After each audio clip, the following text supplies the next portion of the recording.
Ternyata di Malaysia selain etnis Cina yang menjadi tauke, rupa-rupanya banyak juga orang Bangladesh, alias orang-orang Bangla yang juga menjadi tauke di Malaysia.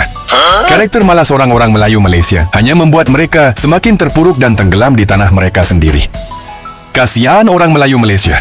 Gelandangan beratur mau makan. So pada kita, oi ni yang gelandangan ni mestilah foreigner. Betul? Kalau bagi makan mestilah kita. Bila pergi tengok rupanya yang beratur-beratur ni semua orang Melayu lokal. Yang bagi makan tu sebenarnya Bangla. Maksudnya siapa toke sekarang ni?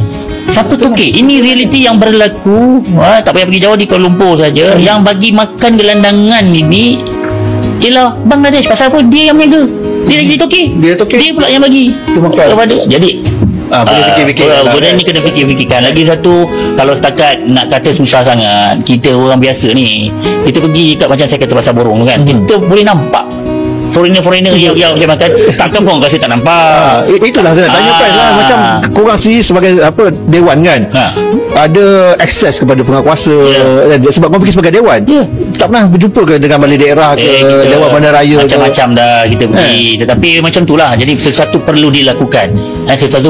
Dan kita kena support lah, pasal government of the day. Ni nak beritahu lah, Dewan Perniagaan kita support government of the day. Nampak gayanya bila dah ada dengan ekonomi madaninya, menaikkan lantai, menaikkan ceiling semua bagus. Jadi Datuk Seri Anwar pun nak suruh apa semua kan.